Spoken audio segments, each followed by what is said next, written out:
welcome to the Science Faction Podcast, where science meets fact meets fiction.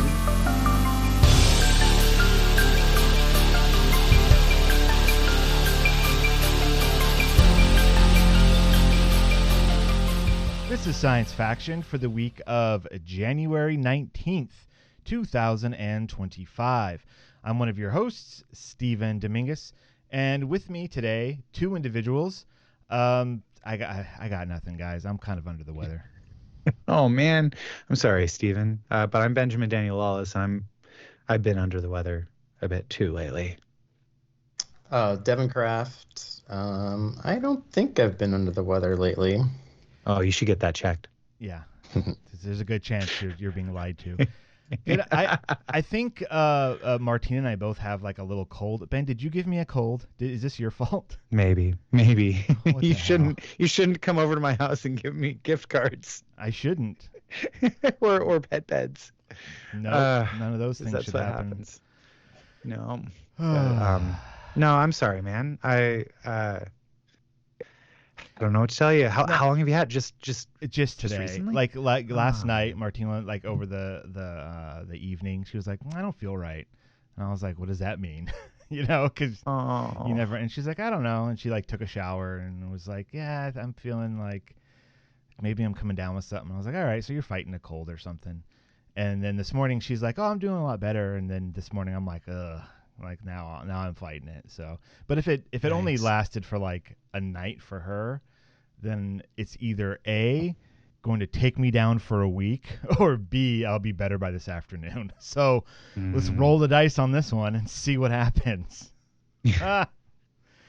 Cool. Well, yeah. I hope that you do better soon. Feel better. Better. Do better. Me too. Yeah. What's going on? What's Devon? Tell me something. What's going on, man?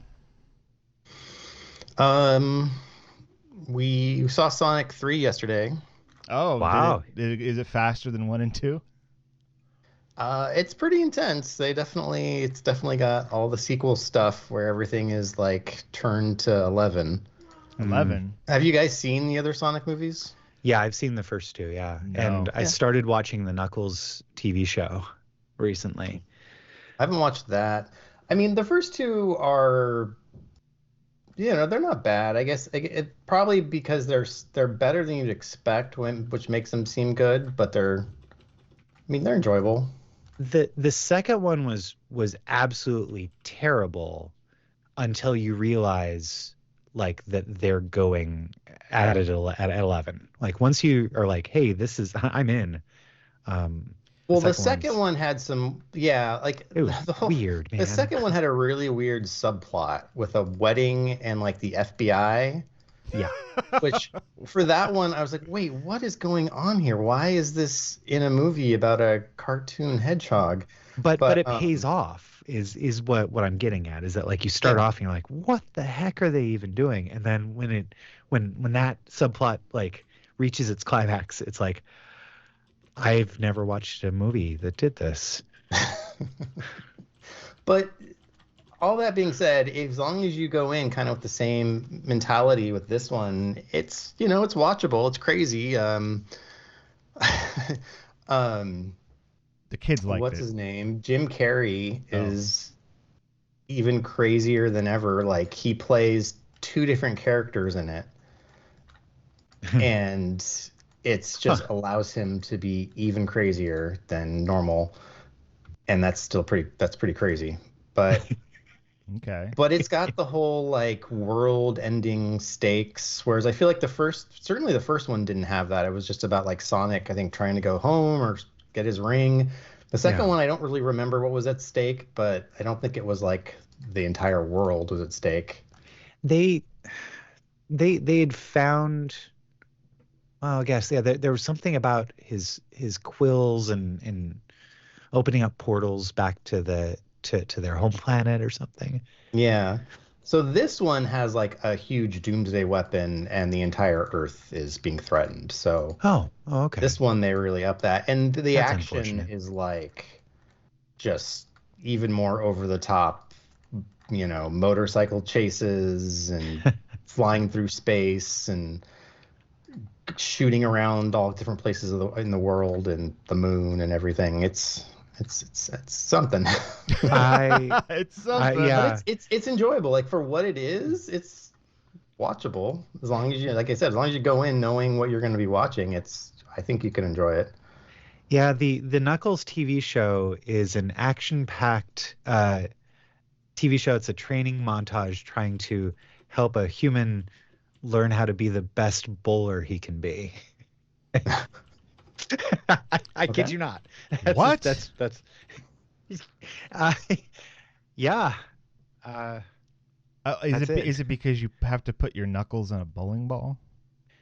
Well, I mean, so the main human character in Knuckles, he's a decent enough bowler, but he's been kicked out of his bowling team just in time, like just at the start of when they're about to leave to go to like some kind of bowling competition in Las Vegas. And so Knuckles is like, well, hey, you're a warrior. Let me train you and create a new team that we can compete in the league, in the bowling league. Okay, that's too much. Around the same time, No. Knuckles is also being hunted by a shady government organization that's using superpowered weapons in order to kidnap echidnas. Wow. Yeah, man. Okay. Steven, you should really watch the series. Nope. I mean, it's only getting crazier because at the end of this one, there's a teaser for the next one. Oh, rad. Okay. Sonic 4? Sure. Yeah, they're definitely doing a Sonic 4. So it's a cliffhanger ending. Well, no, I mean, there's an ending. It's a post-credit scene that hints at something, which I think the last two had also. All right. Like at the end of the first one, you see Tails come to Earth and is like, I got to find Sonic. And so the next one, Tails is going to be in it. And then I don't remember what the second movie, what its like post-credit scene or hinting at was. But this one definitely has like, I mean, I don't know if you guys care. No, it's not. Please help me out here. Help me contextualize. Okay, spoilers for the post-credit scene of Sonic 3.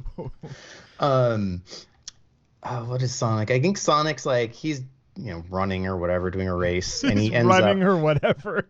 like he does. Anyway, he gets attacked by a bunch of robots that are the Sonic robots. Okay. Which I think are like in the second game. I think those are introduced pretty early in the game series. Okay. And then he's saved by someone who has a hood on, and when they take the hood off, it's like a pink, I think echidna-looking character, which I vaguely remember from the games also. It's clearly a female character. Just because it's pink? Pink and the way the hair like goes around the face. Like they're certainly trying to portray a female character. Okay. Well, I recommend for you, Devon, to go to your search engine of choice and type in Sonic female and see what pops up. Make sure Safe Search is off. Oh, no. But I would recommend that everybody check out dumbrunningsonic.tumblr.com, which is what it says on the tin. It's animated GIFs of Sonic running like an idiot. These are just the best. I recommend that you be compromised mentally before looking at these. Well, I mean, these are from like 9 years ago, but it all got started from Zach Gorman. He made a cute little comic. It just said, I think it would be cute if Sonic ran like an idiot. There's so many of these. Yeah. So a lot of web comic artists from 10 to 13 years ago, they made a website with a bunch of these, and it's still out there. These are painful, some of them. Yeah. So the character is Amy Rose, is what the name of the character is. Oh, okay, yeah, and she was in Sonic Adventure on the Dreamcast. Oh, of course. We all remember the Dreamcast. What happened to this podcast, you guys? Remember when we used to talk about science? Oh yeah, no, forget about that. Hey, I just got a Virtual Boy emulator on my 3DS, and it's like the best thing ever. Oh my gosh.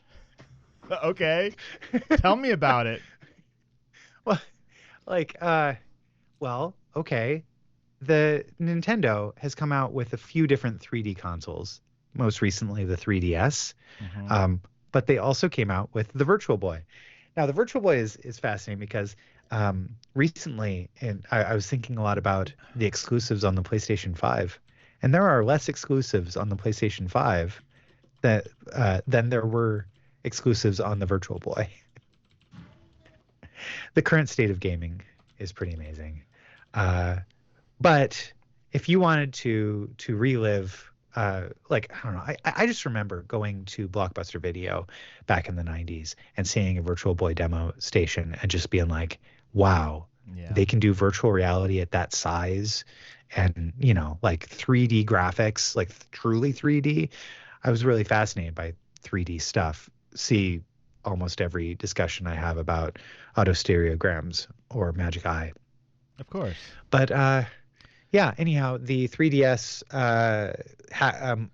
homebrew community has created an emulator for Virtual Boy on the 3DS, and it doesn't give you a migraine when you use it. And it's pretty great. It's called Red Viper. Oh, easy there, guys. Red Viper. Yeah. That, you know, Red Viper. That is a pretty 90s name, though. So that actually tracks.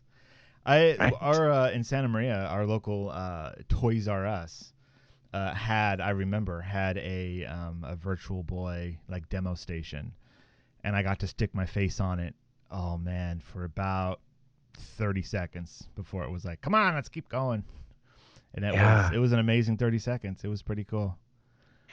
Previously, I played an emulator for the Virtual Boy on the Oculus Quest 2 through like sideloading stuff, and that was a very good emulator too.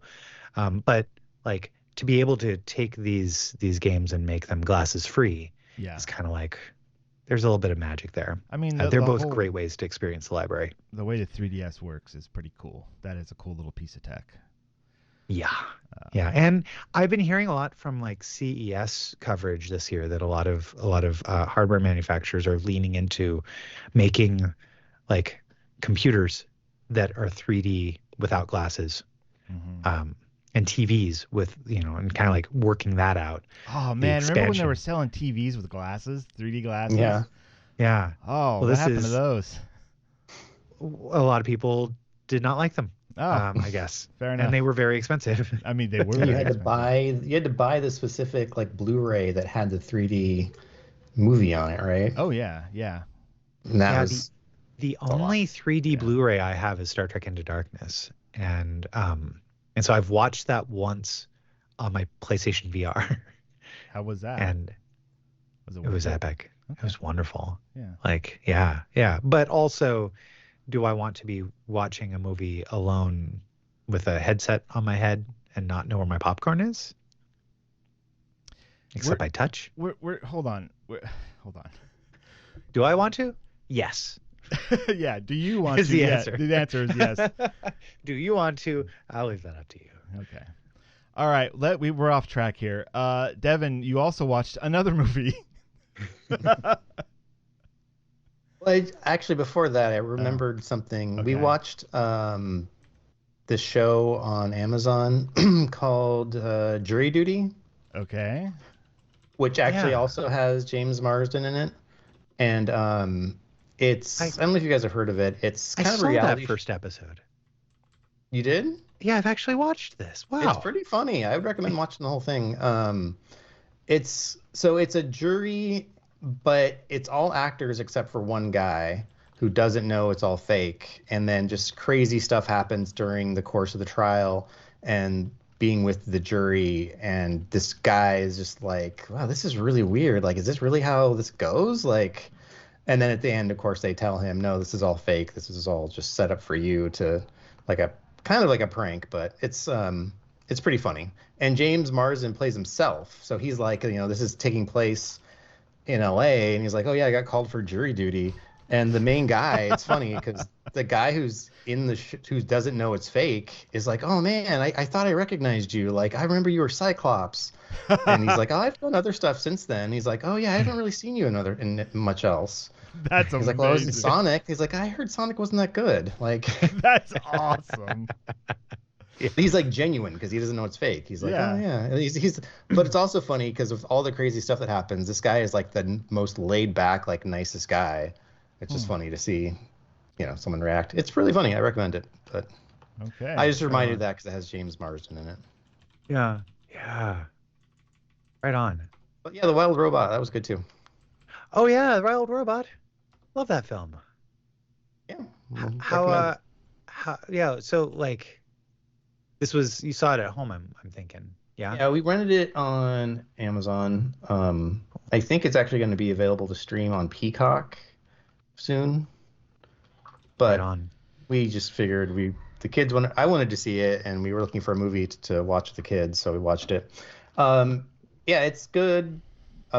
Just in general, it does a lot of stuff right. One thing I really appreciated about it was because it's a robot, obviously in nature, and it communicates with animals, and the animals they basically live in the actual state of nature that is, realistic of, death, like life is mostly death and starvation and trying to survive. And so like when things happen, they're just like, if an animal dies, they're like, yeah, that's what happens. That's life. True. Yeah. Good job, movie. That kind of permeates the whole feel of it. Wow. One part in particular drives it home, where there's a possum with like a litter of kids, and she's like, I've got 7 kids to feed, and then you hear a scream and a growl. It's like 6 kids to feed. Oh, that's dark, and I love it. Have you seen it, Steven? No, I want to see it. Oh. I just, I haven't gotten around to it yet. Wow. Right. I don't know. My kids have a thing with death. I don't know if they'd like that. I mean, it's that is kind of like a theme, but it's not as bad as I made it sound exactly. Like even that scene ends up the kid wasn't killed. It was like it like crawls back and is like fine. But okay. But it is kind of like, it's animals in the wild now. trying to survive. It's the robot is taking care of an animal and teaching it. It's a cute movie. It's kind of what you'd expect in a well-made movie like this, where it's emotional and it's just well done, well written, well made. Yeah, how can a robot that doesn't fly teach an animal, like a bird, how to fly? Right?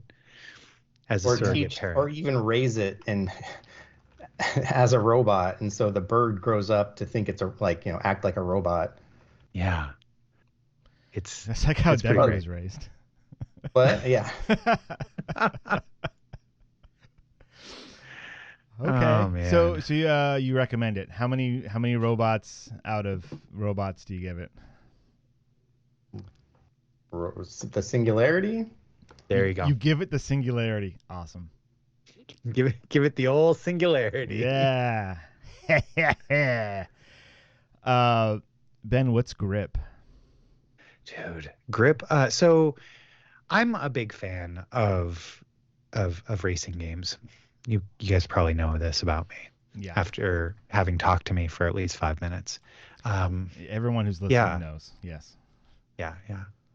And recently, Amazon Gaming is giving out for free a GOG.com what do you call it? A key for Grip. GOG is good old games. Good old games. It's a service to download the games. Yeah. Yeah. Grip Combat Racing, which is a futuristic racer. It looks all futuristic, but it's a combat racer. So in the vein of Mario Kart or of in some of the modes are very similar to Vigilante 8 and what's that? Twisted Metal? Oh, okay. Yeah. Right. But cars with guns. I think that's However, my favorite description of Grip I heard a YouTuber refer to it as um, Mario Kart if you like ecstasy more than mushrooms. What? All right, And gotta so the type game, that like out. it's a lot closer to yeah, no, Wipeout or like any of the other like F-Zero. So it's kind of F-Zero meets Mario Kart, and it's epic. It's wonderful. It's delightful. It looks really good if you've got a good enough rig. But even if you don't, it runs very well on the Steam Deck, and you can play it for free right now with good old games. And it even has a local multiplayer and has online multiplayer too, depending on what platform you're on. I think it's on Switch and PlayStation as well and Xbox. It's a little sleeper hit, Okay, and I've been playing a bunch of it lately. It's a lot of fun. sweet. So Right on, if man. y'all like fun video games, Nah. then yeah. Nolan, who I've said is really into Mario, wants to be able to make his own Mario levels. And I know there are ways of doing that. And I looked up, and yes, as you would probably you would have informed me had I asked you, there is Mario Maker on Switch, Yeah. which is pretty cool. It looks pretty cool. But I don't know if I'm ready to get the kids a Switch. And also I know there's a new Switch coming out this we year. don't have time for Ben to talk about that. We don't have an extra hour. So many thoughts. Where are you going? Are you looking for like a comparable experience to that on a PC?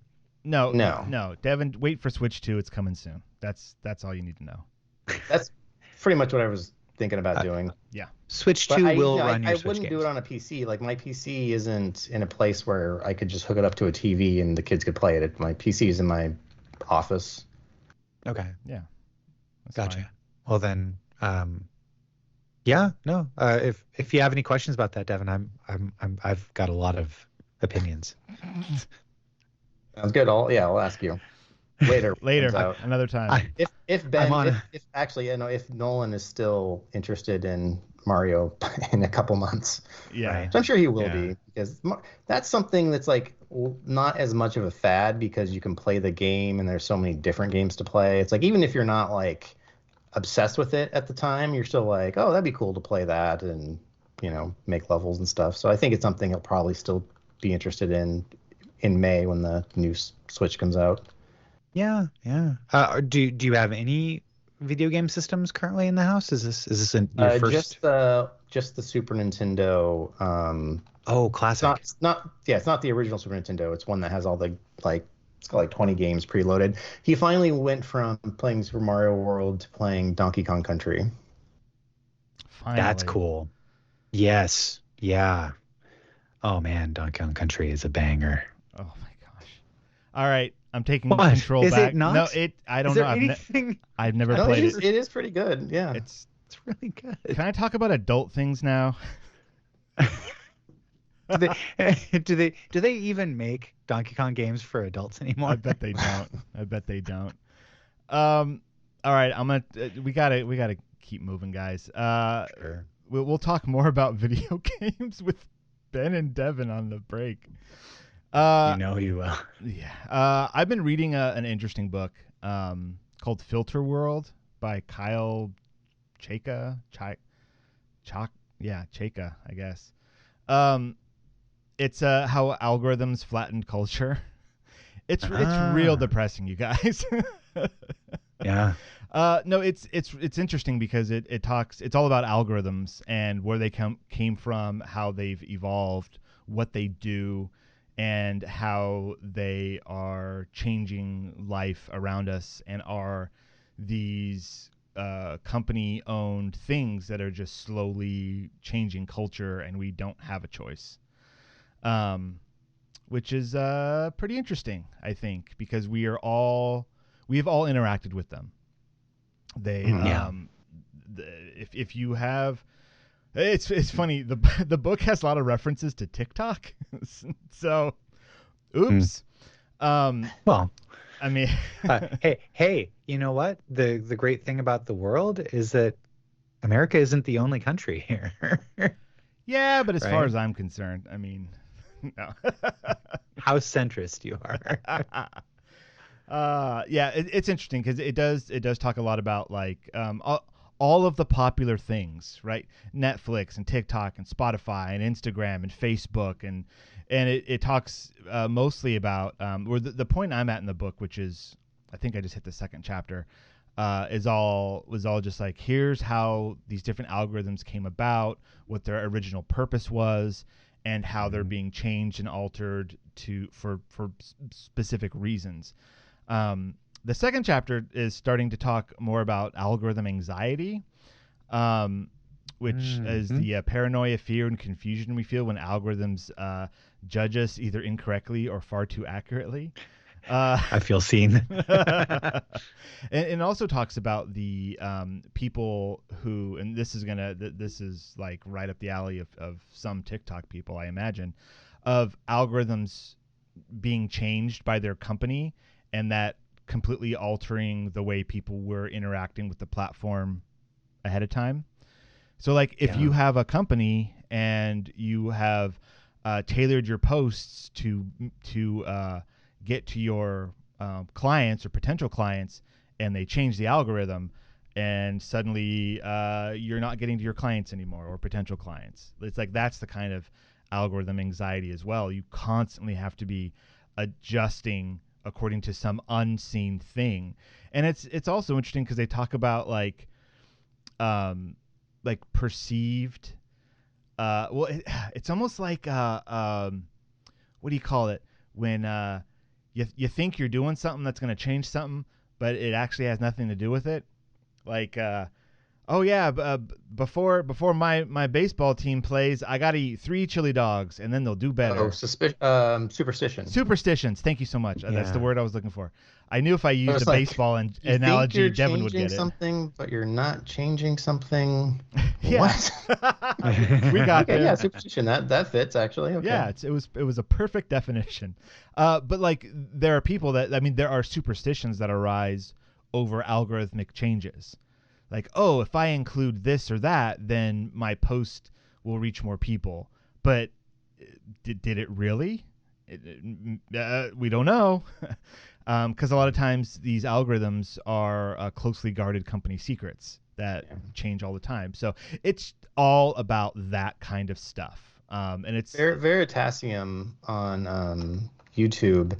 He has an episode where he talks about how he has to try to adjust for the YouTube algorithm to get the most views, and how you can like after you post a video, you can see how quickly it's being viewed. And a lot of videos, if you're following somebody and you see they post a video, and then like you might see it the next day and there's a new thumbnail or maybe even a new title, it's because when they posted it, it didn't get the views they thought, and so they're trying to make it more something that people will click on or that the algorithm will grab and put in front of people's faces.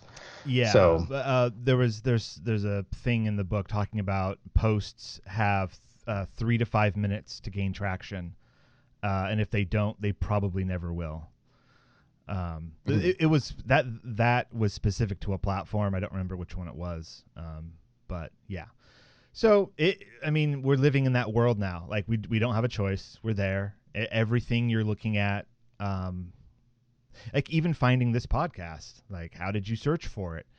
Whatever search engine you're using, there's an algorithm that says, hey, this is the thing that you were looking for. It's really interesting, because that's how our culture is being changed right before us. And there's nothing you can always blame Al Gore for his algorithms. So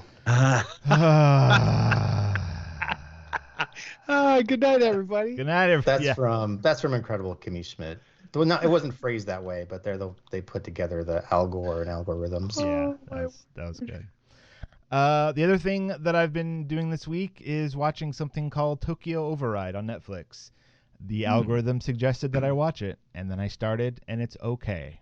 It's like a CG kind of anime style without the screaming people. story about a futuristic Tokyo that is trying to be as efficient as possible, so everything's automated. So again, it's got like these algorithm like type things. But of course, the main character finds this group of motorcycle couriers who hack the system to like do other things, and then they get into trouble, and it's a whole thing. It's like 6 episodes. I've watched 3 of them. It's pretty decent. So yeah, it's I think it's like TV 14 or something. It's not really for kids, but so far there's been nothing in it that's like adult or whatever. It's just a lot of action, a lot of tense moments. There's a little bit of there was some shooting in the last episode, so stuff like that. It's decent. IMDb gives it a TVMA without any reason for it. I think likely they're just like, oh, it's on Netflix, so it's probably TVMA. There's I think there's murder or implied murder and smoking, I think. So like those things will tag it as, mature. Oh, yeah. So it's like a little crime thriller from the POV of a teen who's getting into trouble with these people that are fighting against the man. Anyways, it's decent stuff. Yeah. All right. We're half an hour in. We haven't even gotten to the science yet. Welcome to this podcast about science and science fiction. This is not a podcast about Sonic the Hedgehog and algorithms and video games. Oh, wait, but it could be. Virtual Boys. Start your own podcast. Okay, we're getting into...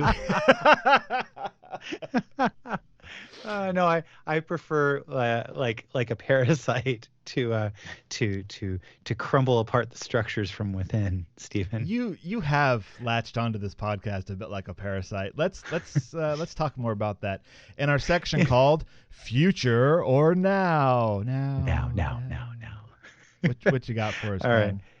So I stumbled across.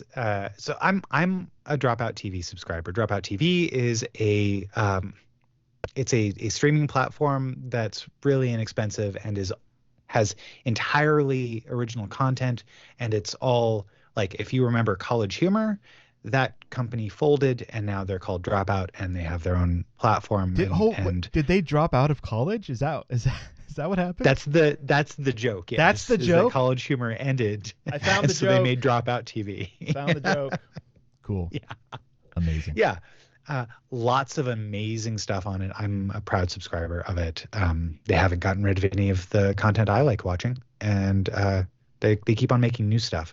Well, one show that's always kind of like I scroll past it whenever I'm looking at stuff has been this show called What the F 101.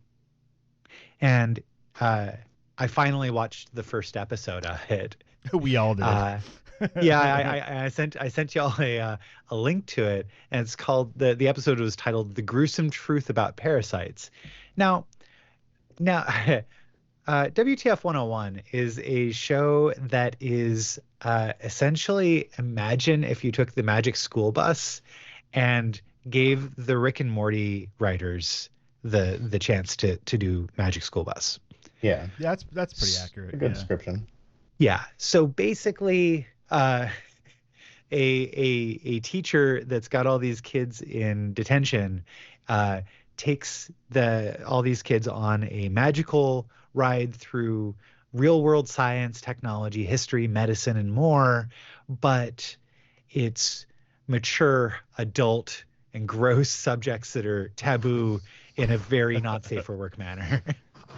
Yes, very not safe for work. Very 100% not safe for work.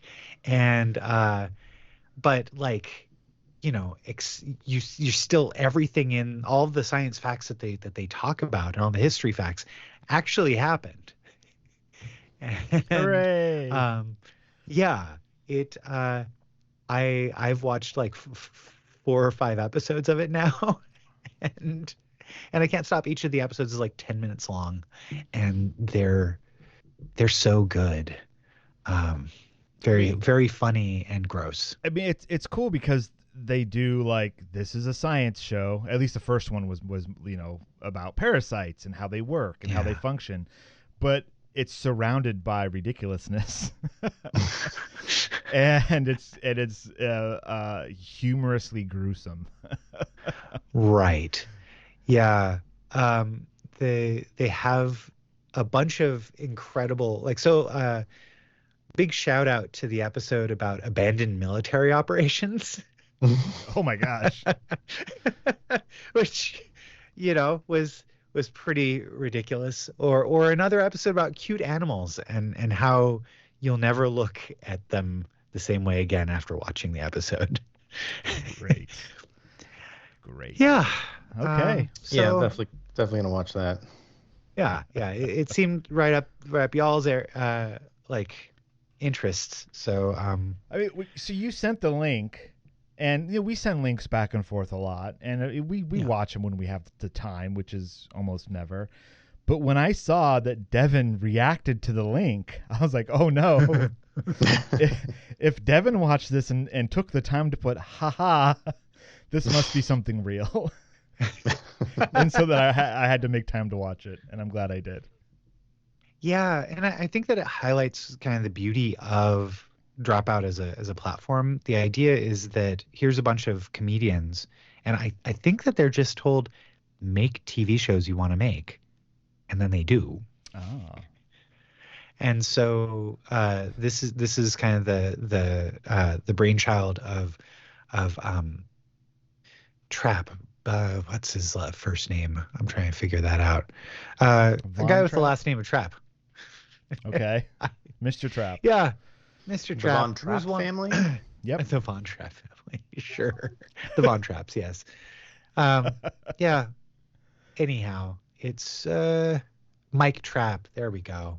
And so if you watch any of the other shows on Dropout, you'll probably see most of the actors who play roles on this and most of the writers from this. And yeah, it's they're the same people. Same people, only this is just an animated comedy. Yeah. I liked how the Good teacher's times. name was Miss Foxtrot. Yeah. That was good. That's a good joke. Right. Yeah. Cool.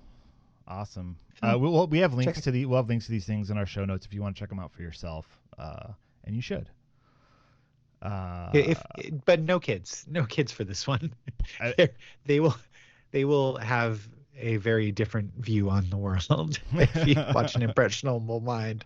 Any of this stuff, it's meant to be the darkest, most insidious and disgusting parts of scientific knowledge and history. So be warned. The stuff that schools usually downplay or don't put enough detail into. Right. Yeah. But the stuff that we actually want to know. Yeah. As adults. Tell me about this wasp. Like, oh no. Oh yeah. Yeah. That was quite a. This reminds me, and it could be a long tangent. I'll really try to keep it short. But watching videos of debates of like atheists versus theists and the existence of God, whatever. One in particular I watched was by Alex O'Connor, I think is his name. He does a lot of videos on religion and theology. He's an atheist and materialist. And anyway, but one thing he brings up a lot is there's the problem of evil. Why does evil exist if God is all good and can fix it? But he brings up the problem of evil in the terms of nature. Mm-hmm. Like, forget humans and free will and whatever excuses you're going to come up with why God wouldn't help humans. What about all the suffering in nature? How absolutely, like the show you're talking about, Ben, shows that just how gruesome and insidious it is. And like all animals kind of live in that state of constant hunger, constant fear, and then they have these horrible things happen to them. And yet an all-knowing and all-good God would allow this to happen. It's like, so even getting out of the suffering of humans, what about the mountain of suffering that exists in the world just because of nature? It's like, that's what that reminds me of, the whole, how awful parasites really are. And just think about how many creatures are victims to these things. And of course, victims to so much else. But if they're not humans, he doesn't care. Right? That's the whole point. I mean, like, I think it's important to note that, like, in many cases, kindness and generosity is a human construct that has allowed us to create a civilization or a series of civilizations. Yeah, animals are not kind. They're survivors. Yeah, But, well, then there's no they're reason for them to successful, be. right? Yeah, their Yeah. success is not based on generosity and kindness. Right. And Well, I mean, yeah, not necessarily in general, no, but I mean there is generosity or altruism towards its own kind to promote its own genes, but yes, True. in general, especially towards other species, it's not. Yeah. yeah. And so, no, I think that's an interesting point. Thanks, Devon. Yeah. Just how horrible nature is, just the whole state of nature thing. Like, it's pretty sad. Yeah, indeed. If you, well, I mean, like, if you think about it through the lens of humanity and our own social constructs, right? Mhm. Then it's exceptionally sad. It's messed up all over the place, Yeah. Even human beings, one to another. Like, we think these things are messed up when we see that people aren't agreeing to social norms and the ways we think that things should be, Yeah, and that's one of the counters is like, well, if you're the atheist saying this and you think that all ethics are relative and made up by humans, then how is this bad? Because there is no ethical construct in nature to say that this is good or bad. But then you turn around and say, well, I'm not using my own ethics. I'm using your ethics as a Christian or theist saying that there is a universal good and bad set in place by your God. And now you're not following your own ethics by allowing all this suffering to exist in nature. But You know, Yeah. one thing that I always have issue with kids cartoons that have anthropomorphic animals. Not a problem, but I'm always interested to see how they solve the problem of that in nature. Animals eat other animals, and like how do they tackle something like that in Zootopia, Yeah. or like these other shows where it's like, well, okay, what are the meat eaters eating? Meat, right? Yeah. Where's that meat coming from? Well, and that's another thing about the wild robot is they kind of address that. Like at some point, of course, the animals have to come together to overcome an obstacle, but they even say like, we're helping each other now, but tomorrow we got to go back to the way things used to be. Like, Yeah. Oh man. All right. Yeah. I'm gonna take us on a little journey, a little trip away from this quickly, and we're gonna burn it all down. Okay. And by burning it all down, I'm talking about sunburns. So this article comes from Science Daily. It was published on January 17th. Textbooks need to be rewritten. RNA, not DNA, is the main cause of acute sunburn. So this one I was like, I started reading this. I was like, I don't know. But then it's the main point that I get out of this article is, hey, we did science and we found out that we were wrong before. And so we need to change things. And that's the beauty of science. Sunburn. see how science thinks it knows everything, and then tomorrow it'll just change it. If only they had hard written rules that needed to be followed no matter what. Then everything would be fine. Sunburn has traditionally been attributed to UV-induced DNA damage. However, a new study by the University of Copenhagen and Nanyang Technological University, Singapore, reveals that RNA, another vital cellular molecule, plays a major role in triggering acute sunburn reactions. They talk a lot about sunburns at the beginning of this article, but then it kind of gets down to it. So let's see. The study, the ribotoxic stress response drives acute inflammation, cell death, and epidermal thickening in UV-irritated skin in vivo, has been published in Molecular Cell. That's a good title there. That's better than any of our titles. RNA is similar to DNA, but whereas DNA is long-lived, RNA is a more transient molecule. A type of RNA known as a messenger RNA, or mRNA, functions as the intermediate messenger that carries information from DNA to make proteins, the basic building blocks of cellular components. A quote from Anna Constance Vind, who is the assistant professor from the Department of Cellular and Molecular Medicine says, quote, DNA damage is serious as the mutations will get passed down to progenies of the cell.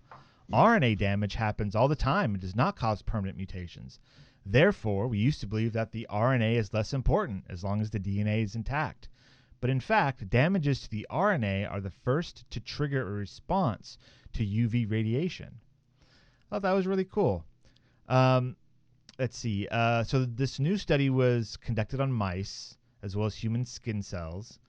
The objective was to describe the impact of UV radiation on the skin and what causes the damage. The researchers found the same skin response to UV radiation exists in both mice and human cells. Great. Okay, let's get down to the business here. We found, this is another quote. This is from Professor Simon Becker-Jensen from the Department of Cellular and Molecular Medicine. Quote, we found that the first thing the cells respond to after being exposed to UV radiation is damage to the RNA, and that this is what triggers cell death and inflammation of the skin. In mice exposed to UV radiation, we found responses such as inflammation and cell death. But when we removed the ZAK gene, Z-A-K, which is, the so-called ribotoxic stress response is the ZAK alpha. When we remove the ZAK gene, these responses disappeared, which means that ZAK plays a key role in the skin's response to UV damage. You could say that everything depends on this one response, which monitors all protein translations occurring. The cells respond to the RNA damage, realizing that something is wrong, and this is what leads to cell death. Like, that's really cool, right? So you've got DNA, which has all the information in it. And if you mess up the DNA, then like it says, all of the cells, children, if you will, which come from that DNA, mitosis and whatnot, all those cells will have the same damage. But this is saying, hey, the thing that copies the cell, if that is getting damaged, then the rest of the cell might get damaged. So let's just delete this cell. Let's just unalive it immediately. Can you believe that we have to say unalive now because the algorithm takes the word suicide and just takes it out, and then you're no longer part anyways? I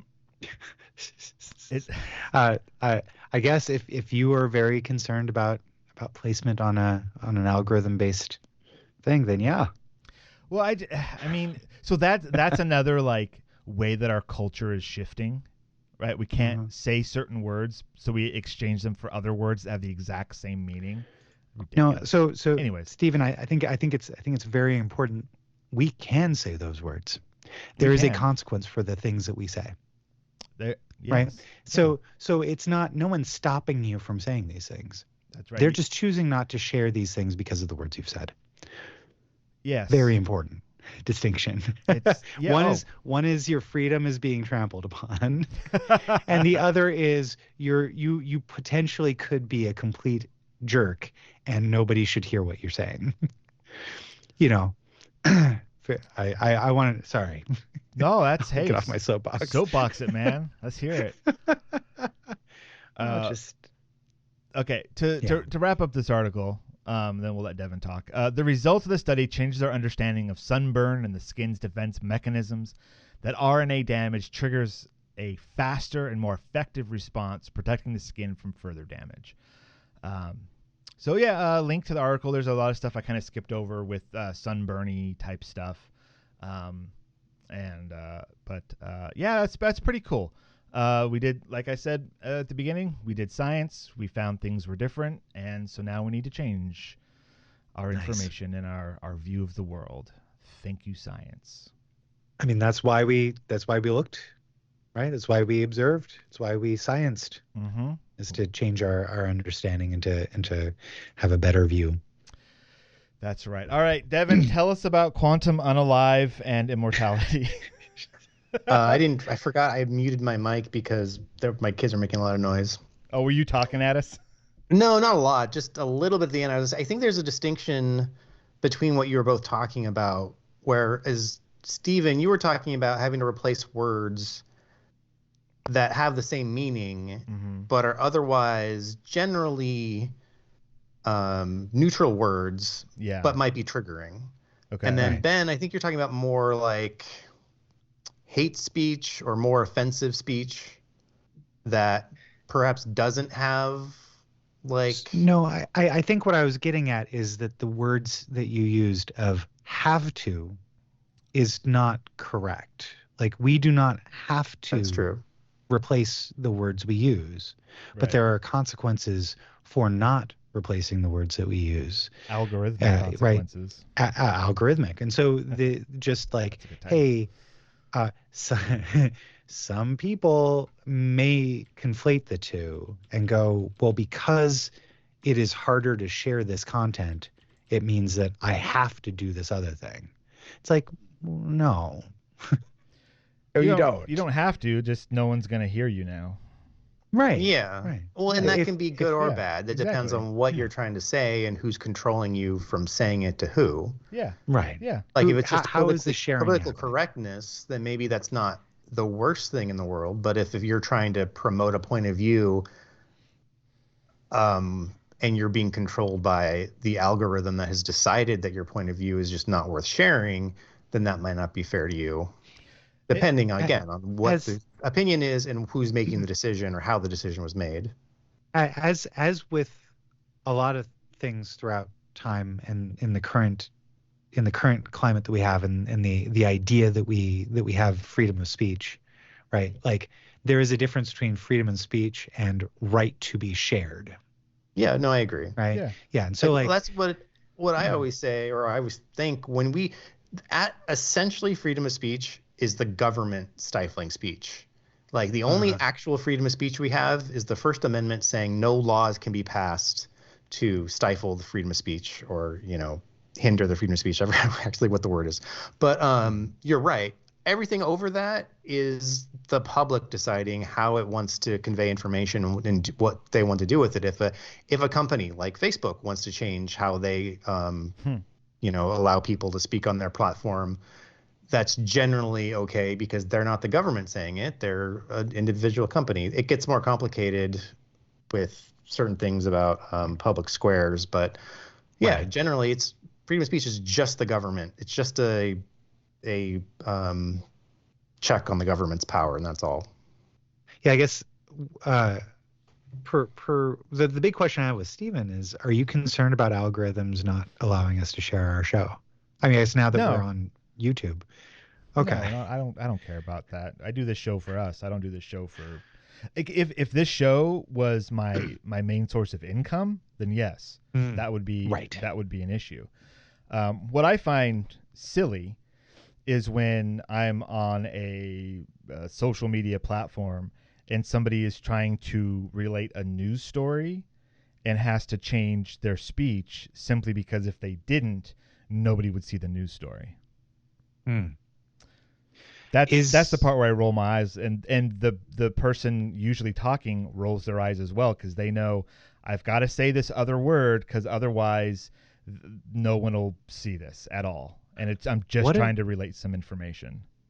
What a fascinating thing where the first place we go to get news information are not journalistic credible, are not journalism outlets. Right? Like the fact that how do you define a journalism outlet? How do you know that that's not what I'm talking about? Like they're on those platforms as well. Yeah. That's the thing. Yeah, it's the old days of turning on the evening news don't exist anymore. So well, they're still on. They're still there. I don't know. Are they? Yeah, get an antenna and watch some local news, man. That's a lot of work. Hey, Devon, talk to us about quantum suicide and immortality. We got to get this show moving. Mine also has the word suicide in it. Yes. Let's hear about it. So this isn't like a current news item. It's more of just a general topic. And it's something I had heard of before, just the term quantum suicide. And I think I had heard a brief explanation and I didn't quite understand it. And then I heard it came up in another thing I was watching and they explained it. And I was like, oh, that makes a lot more sense to me. And it's just kind of an interesting thought experiment. It has to do with Schrodinger's cat and the multiple worlds interpretation of quantum mechanics. And so if just a very brief description of Schrodinger's cat, you have a cat in a box. It will die because of whatever mechanism is set in place inside to release a toxic gas. But that mechanism is dependent on a quantum event, which is, I think, usually described as a particular element decaying. And so if it shoots off a whatever particle, which is completely random, you can't determine when that particle will be emitted from that atom. It's not a product of our inability to measure it. It's literally a probabilistic event, and there's no cause that you can that can occur to then cause that to happen. It's completely random, probabilistic, except for you can determine the probabilities. And so that is why Schrodinger's cat is either dead or alive before you look in the box, because you don't know if that completely probabilistic event has occurred. Yes. Quantum event. A lot of people, like, you hear surprising amount of times, I swear, I hear Schrodinger's cat described, and people forget about linking it to a quantum event. And I'm like, that's the entire point. You don't just put a cat in a box and say, well, it's dead or alive. I'm like, no, it's alive unless you murdered it. But to be clear, nobody puts a cat in a box. A cat decides if it wants to be in a box. They want to get in the box, yeah. If it fits. It sits. Yeah, thank you. And so, and then the idea of the many worlds interpretation of quantum mechanics is that whatever event happened, whatever probability occurred in some universe, there's a splitting of the universes at that point when the wave collapses to a certain point. It could be here or here or here, or when it collapses because of it being radioactive decay. But there's always a universe that splits off where it happened in a different place, or you had the other outcome that was possible. And that's the many worlds interpretation of quantum mechanics. And that's the point. Schrodinger's cat was actually an experiment to say why that's ridiculous, because a cat can't be dead and alive at the same time. But so the idea of quantum suicide is, let's say you're now from the perspective of the cat. Mm-hmm. And let's say that the many worlds interpretation is true. Now, in the setup that make sense for me is, let's say the quantum event is occurred by you pressing a button. And so you're in this setup and you press the button and you have a 50-50 chance of either staying alive or dying. And you press the button and you're alive. And then you press the button again and you're still alive. And then you press the button again and you're still alive. And you press it 100 times and you're still alive. And you're like, well, wow, that's really lucky of me. I mean, 50, 50, 50, you keep multiplying it. I'm in the one universe out of a million where I stayed alive. And the reason for that, though, is that's not a surprise, because of course you could only exist in the universe where you're alive, because you would still be alive and conscious. And so the idea is your consciousness follows that universal line, because you did die in all the other universes, and a third-party observer watching you conduct the experiment would probably very quickly, after a few tries, see you die, because to them, they're in the universe where you eventually died. And so it would, in a way, prove the many worlds interpretation of quantum mechanics, but it could never prove it to anybody but the experimenter, because everybody else in the world would be in a world where you died. Wow. And almost everybody, I mean, unless you happen to be in that one out of a million universes. But so you could prove it to yourself, but you could never prove it to anybody else. And of course, you don't do this experiment, and it's almost impossible to set up. And there's a lot of criticisms of, how would you die? How quickly would you die? Would there be a point where there exist in two different realities before you died? And then it brings up all the other issues we've talked about of, is that copy still you? Which I would think that's not as big of a problem for me in this situation, because no matter what, if you're in a universe that splits, you by definition are still you in that other universe. I'm not. To me, it doesn't really get to the problem of like the ship of Theseus and the whole like copy problem. I feel like if these are things that are happening anyway, like if this is actually the result of quantum mechanics, in some way, aren't we doing that right now? Aren't there changes? I mean, we talk about the many worlds conclusion of quantum mechanics to say like, oh, there's a infinite number of worlds where you're doing this or this or this. It's like, well, but are there? Because if it has to be based on a quantum event, nothing in my life has been determined by a quantum event. I mean, maybe in the history of the universe, like if you go way, way back, when particles had an effect on like what stars were formed and where galaxies were formed, but no choices in my life have been dictated based on a quantum event, unless it somehow has to do with consciousness. Well, that's the other part is are quantum events affecting consciousness and your decisions, which we've talked about before. It's highly unlikely that's the case.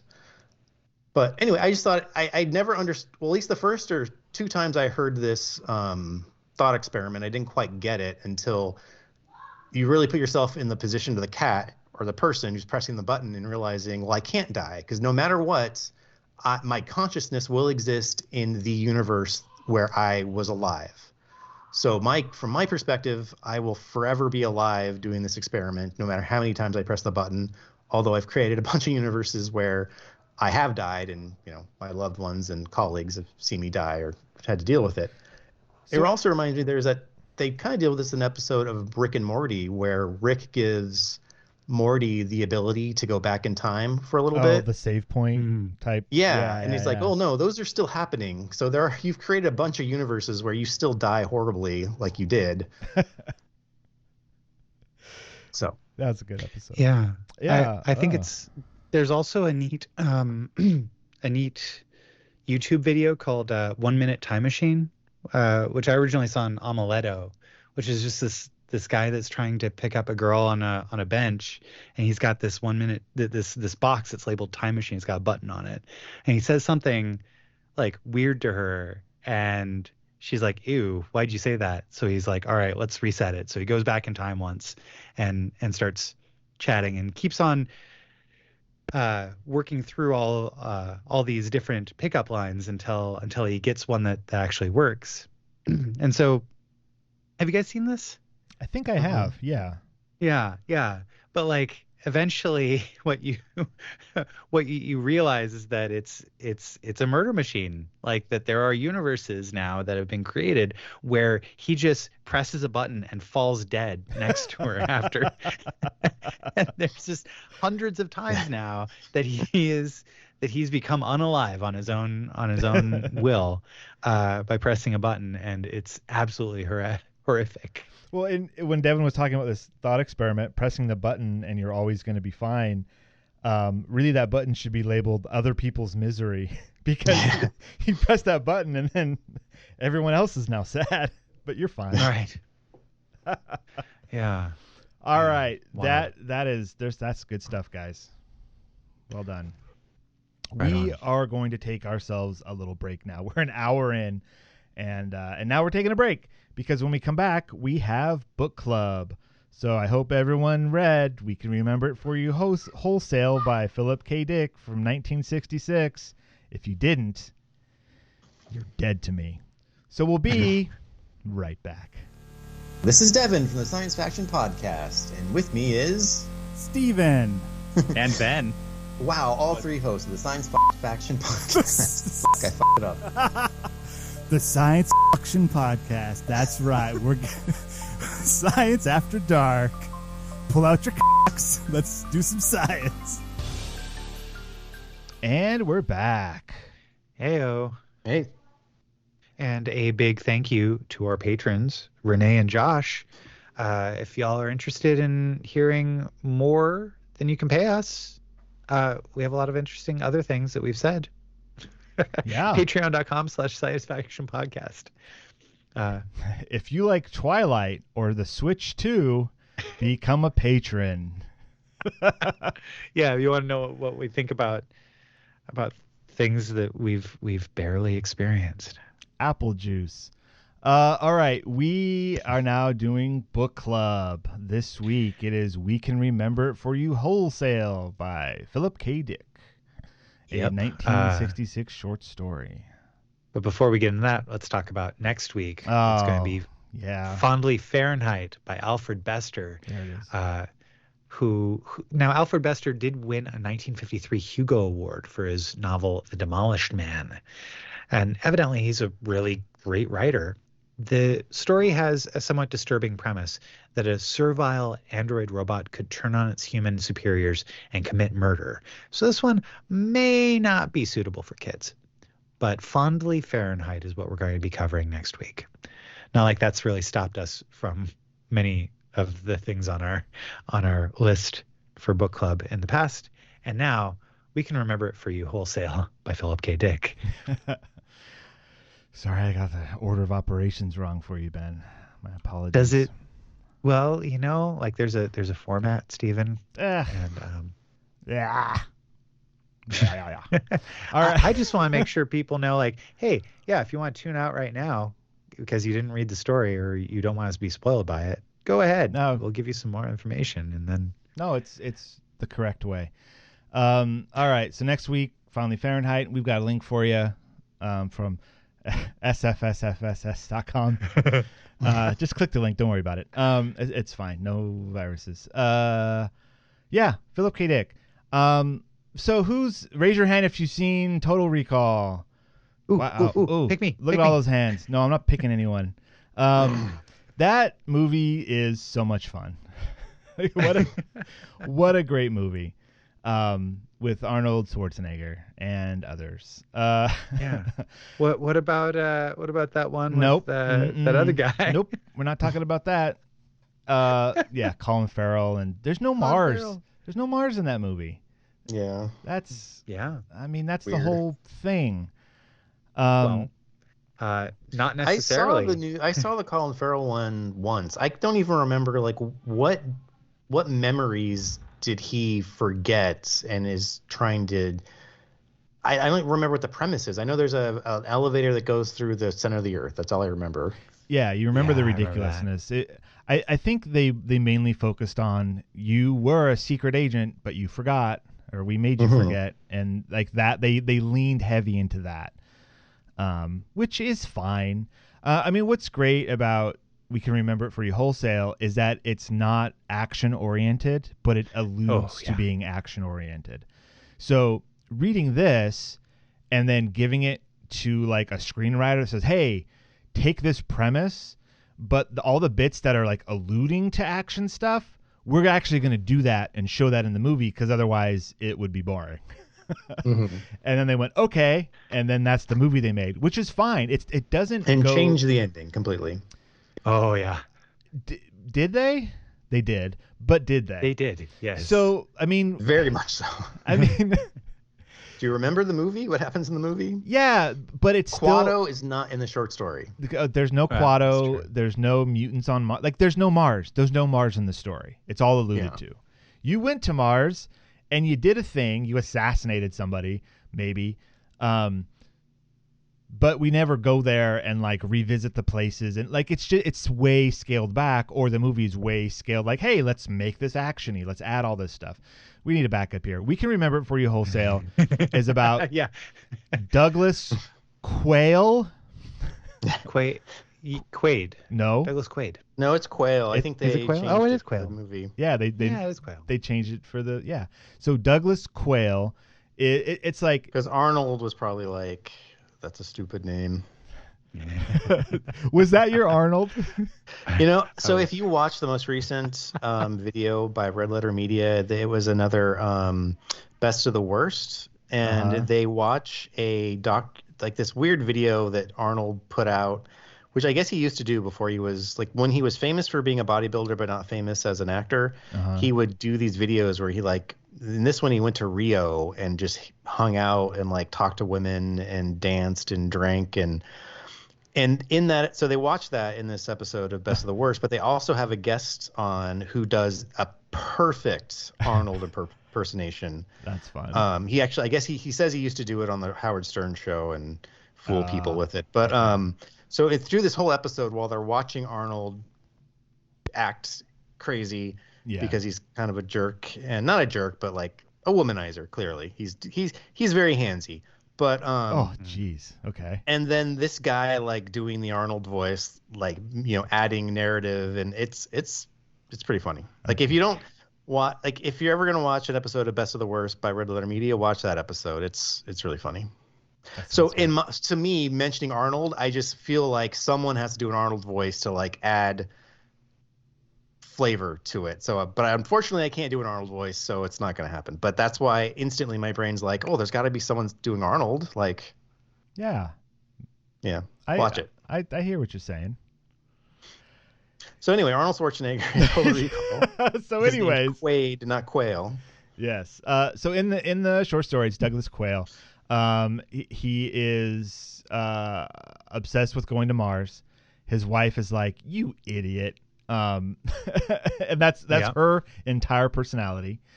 And then he's like, "Nah, I know I'm just a company man, but I really need to go to Mars."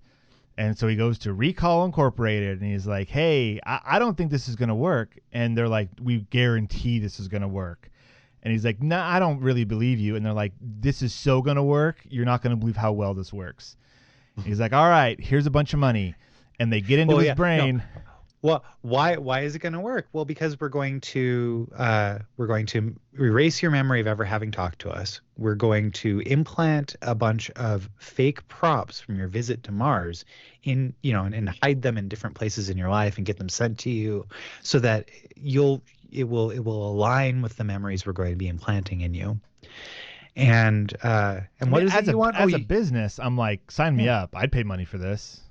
For sure. Why not? Well, that's but other than the story, like the concept is like, is remembering something the same as doing it? Mm-hmm. Which we can talk about later. But I know it seems like there's no distinction, but I'm just curious, like, how that would feel. But anyway. I mean, I remember recording a good podcast, but I mean, who knows what it actually was? We've never done that, Stephen. That's get your ass you to go Mars. to Recall? Yeah. All right. So you were saying, Ben, that they implant stuff into your life. Yes, the props are added to your life. Yeah, now that's an important thing to note for how this entire thing plays out. So then they take him into the back. They put him under using some chemical that they reference like 15 more times.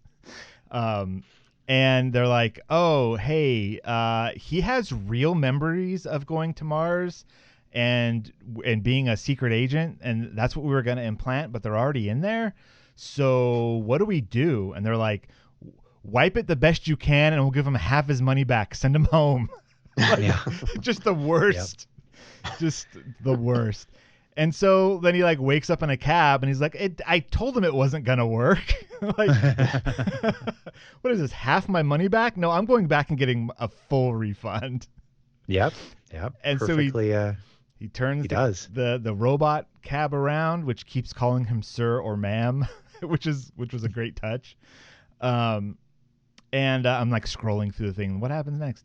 He calls his wife and he's like, "Hey, I think I've actually been to Mars." And she's like, "You're drunk," and like hangs up on him. And she leaves him.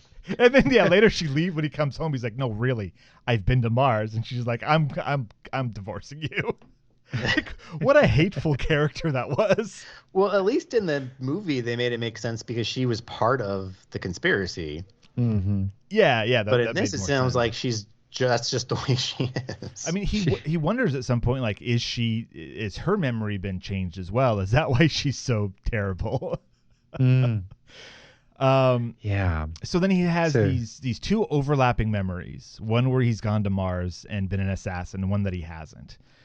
And so then, which he's never been implanted with those memories by Recall, is important to note.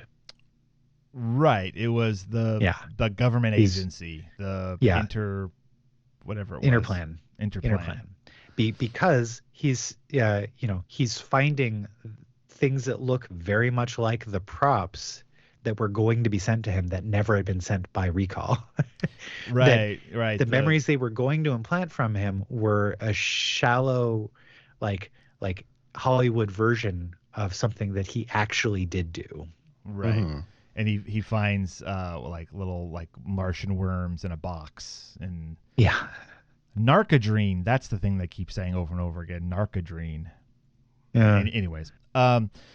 So then it turns out, hey, they got an implant in his brain and they can just read his thoughts and talk to him, which I thought, that's Philip K. Dick, that's a bit of a stretch there as on the sci-fi journey, but okay, I'll go with it. That's cool. And then it's convenient. It's very convenient for the story. I mean, it is a short story. Yeah. If this was like novel length, then a little bit different. And that, like for a second, I thought like, oh, is he gonna pull it out of his nose? He doesn't pull it out of his nose. No, he keeps it in there. Yeah, and he uses it to barter with them and go like, hey, listen, I know I ran, but I like what I'd like to do is just be done with this entire thing entirely. So let's go back to recall. Well, they say, aren't they, like, well, we can't just try again because you're just going to go back to recall because you're going to want to do the thing you actually did. So we're just going to kill you. Don't they basically say, like, yeah, they do. They do, and they're like, well, and he's like, why are you going to kill me? And he says, and they're like, well, we gave you a completely dull life, and you weren't satisfied by that. Yeah, you were a person that volunteered to go to Mars and murder somebody. That's a want and a need that you have in you. That's not just a memory. So that's going to keep coming back. Yeah, and so he's like, well, hey, why don't we give me something like that isn't completely dull and boring for my recall. And the psychologist is like, well, there was something that came up where you kind of had a dream where like a daydream when you were a kid that you came across a downed alien spacecraft. And insane. And the aliens were going to take over the Earth, but they saw the goodness within your heart, and they said, you know what? As long as you're alive, we're not going to invade the Earth.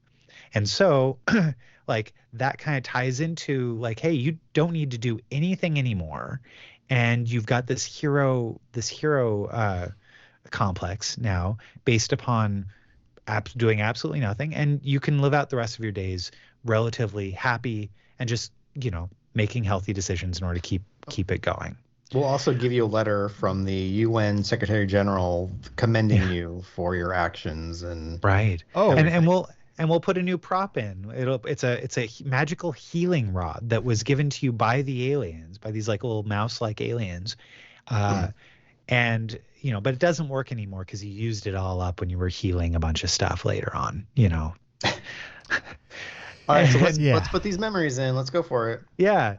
Whoops. Uh-oh. Turns out these memories are very similar to memories that already exist in here. We haven't given him the memories, but under the truth serum, he's recalling these things that actually happened. And it turns out that magical healing rod was a magical killing rod, and that's what he used to murder the guy on Mars. and he actually, if he does die, an alien armada will come to. Yeah, like once you die, Douglas Quayle, once you're gone, we're gonna come in and take over Earth. And so they're like, well, I guess we can't kill him now. I mean, so and that's the end of the story. That's fine. That's how it ends. Incredible. But you can see how they took that and kind of adapted it in the movie to be like the aliens on Mars, and you press the button and then it gives Mars an atmosphere, like that whole idea of like being a savior. Like, yeah, it's kind of very loosely connected. Yeah. But it's there. There was a Martian or an alien presence in this short story as well as in the first Total Recall, the only Total Recall movie, as far as I'm concerned. I think we all got to rewatch Total Recall from 2012. And okay, that's what we'll do. When I'm there, we'll just record a commentary for that movie. We'll get drunk, other things, and just talk about that movie while we're watching it. Oh, it's got a 30% on Rotten Tomatoes. I don't know, guys. I am in. The number of times I've tried to watch, I've tried to stay awake from The Phantom Menace. Like, this is gonna be a cakewalk. Where can we even watch this thing? I'll find a way. I'm sure you will. It's on Stars. When did it come out? 2012. 2012. Really? I would have put it further back than that. Huh. Well, that was 13 years ago, sir. Yeah, I know. I just okay. Yeah. A factory worker, Douglas Quaid, begins to suspect that he is a spy after visiting Recall, a company that provides its clients with implanted fake memories of a life they would like to lead. Goes wrong, and he finds himself on the run. Something else about this short story that we need to talk about. It's boobs. Oh, yeah.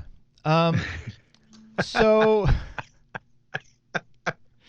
it's funny because like my wife, she's like, well, were there 3 breasts in this story? I said, no, there were 2. However, but they were painted. They were painted.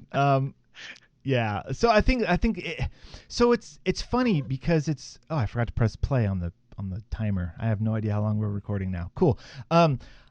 We're at 1 hour 19 minutes. Okay, awesome. Thank you. You're welcome. When creating your own science fiction future universe, I mean, why not just have people with no tops on just hanging out? That's fine, right? But then the way that they're described, he took some time describing, and it was completely unnecessary to the story. But when it comes to adapting the work for a movie, might as well add a third one, right? I mean, why wouldn't you? And that was also added in the 2012 version. The 3. Oh yeah. The 3 boobs. They did. Why? They did. Out of everything that they could have added from that movie, they were like, you know what? Mars, no. 3rd boob, we could do that. That's like, we can budget for that. We can budget for that, but not another planet. It's just not doable. Anyways, this was a fun short story. What did you guys think about it? Yeah, I was surprised how much it did follow the movie for the first half. Mm-hmm. Yeah. Or the movie followed it. But that ending, I had to reread it. Well, I listened to it I found the audio on YouTube, and then I had to be like, wait, what just happened? And I had to go back and like read it to be like, wait, the alien thing was real? That's so random. But like, really, that's Philip K. Dick. Like, that's his writing style, where it's like, hey, here's this crazy premise. There's no way it could get crazier. Guess what? It is crazier. Like, that's what he does. And so, like, as I'm reading this, and they added that little, like, or not added, but when I got to like the alien bit, I was like, oh, that alien bit's gonna be real. Like, I had no idea. I thought it was crazy already. Where they're like, okay, we're gonna give you the memories of this alien story. Like, who's gonna believe that? Like, what? That's insane. And then it's real. Yeah. Wonderful. I loved it. I thought it was great. But I enjoyed it. That was good. Yeah. I very much appreciated this story without action. Really, like seeing it just reduced down to like the psychological parts of it was just like, oh, that's really fascinating. It would be unfilmable, but I imagine that like you could do a play. This would be a great play. Yeah, you wouldn't need much really. Yeah. You would you just do another you'd have to cast twins, and one of them is Douglas Quayle as you see him on stage describing his terrible life, and then someone flips the lights on and off real quick, and then there's the other person, and they're like doing action scene like being a spy, and then you flip the lights on and off some more, and then it's like, oh, that was a weird memory. And then you just do that. Yeah. I think we could workshop this. I'm also a playwright. It's official. Yeah. You flip the lights. You're done. The Science Faction first annual production production of We Can Remember It For You Wholesale. Let's go. Yeah. This was fun. It was a fun read. I mean, growing up watching Total Recall, that was one of those that, whenever it was on the Sci-Fi Channel, you stopped to watch it because, 3 boobs and it's Arnold. Like, what? Come on. But like, yeah, you got these crazy mutant things, and it's like the whole story on Mars is just like pure sci-fi fun. It's just crazy, and there's a little bit of action, and you know, it's fun. So you remember the story, that part of the story, but then the like, what is it real or is it not real? Like by the time you get to the end of the movie, you could be like, there's like a second, just like a really the fastest second where you're like, was everything I just watched the implanted memory that they said they were going to implant into him? Right. And then they zoom in on that one fat dude, and he starts sweating, and you're like, got him.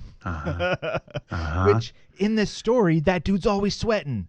So like they adapted, like they pick and chose some stuff where they're like, this guy sweaty. A whole movie super sweaty. That's how it was in the short story. That's how it's going to be in this movie, and they brought it to life. It was a lot of fun. Yeah. All right, guys. Right on. I think we've reached the end, my friends. Once again, next week, Fondly Fahrenheit by Alfred Bester. Of course, we have a link in our show notes. Join us on YouTube, because that's where we also live. Give us a thank you both, Renee and Josh, for subscribing to our YouTube account. It's just you guys. Thank you.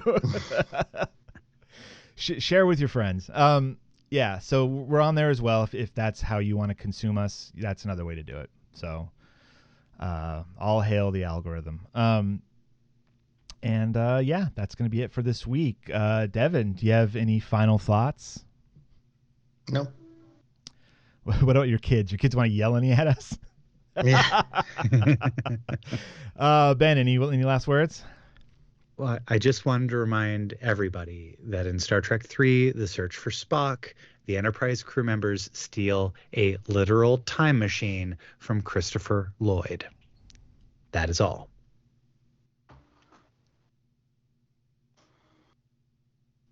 Good night, everybody.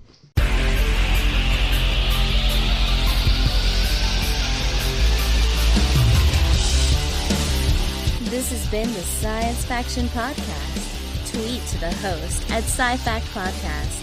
Email them at sciencefactionpodcast@gmail.com and visit sciencefactionpodcast.com for more episodes.